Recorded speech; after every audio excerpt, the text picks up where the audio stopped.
Comment vous expliquez cette nostalgie du communisme de la part des jeunes qui n'ont pas vécu le communisme, qui n'ont pas vécu cette répression, qui ne connaissent rien, en fait?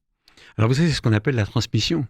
Ça existe, la transmission. Vous savez, dans une famille, vos parents vous influencent énormément, même si évidemment on s'en sépare à l'adolescence ou plus tard, et même on peut être en révolte par rapport à ses parents, mais les parents vous imprègnent votre esprit, ils vous forment quelque part.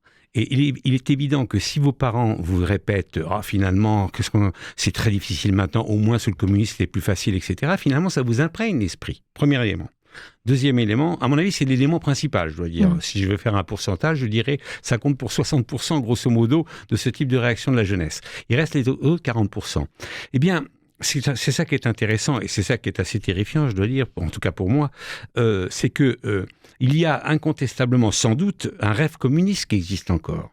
Il existe encore, malgré la réalité communiste qui a été ce qu'on a codé, ce que l'on sait, n'est-ce pas, vous et moi en tout cas, et je pense beaucoup d'autres personnes, il existe incontestablement, disons, une appétence pour le communisme qui tient d'abord au discours communiste. Alors, je dis pas, il n'y en a plus aujourd'hui de discours communiste, mais disons le dessin communiste, un dessin, pas dessin dessiné, mais un dessin, le dessin communiste, si vous voulez, repose sur un tropisme excessivement développé chez l'être humain, je dirais même généralement, c'est rare qu'on y échappe, c'est l'égalité.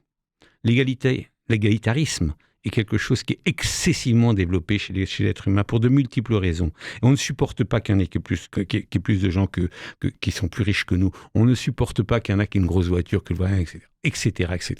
Et ça, c'est quelque chose qui est très commun chez l'être humain. Et depuis la nuit des temps, c'est pas aujourd'hui. Je veux dire, au temps des cavernes, on ne supportait pas que l'autre il avait le feu et moi j'avais pas le feu, par exemple. Bon, donc, si vous voulez, ce sentiment, cette volonté égalitaire.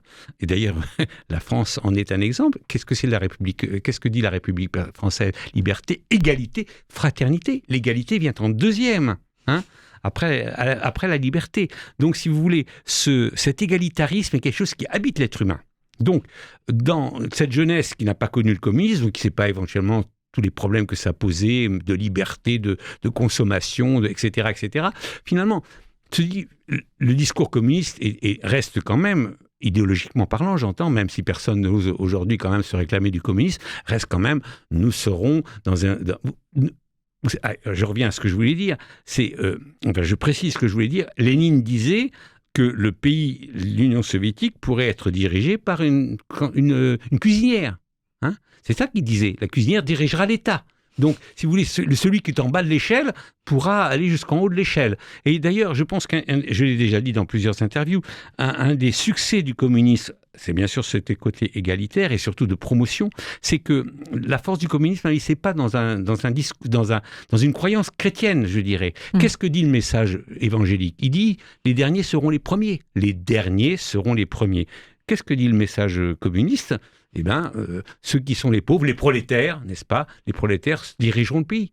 Bon, voilà. Donc, si vous voulez, tout ça est un ensemble de choses qui fait qu'il y a une appétence qui reste pour le communiste et qu'on peut comprendre que sur les 40% dont j'ai parlé qui est resté, il y a une certaine jeunesse qui encore aspire, mais en tout cas trouve que le communisme était mieux que le capitalisme.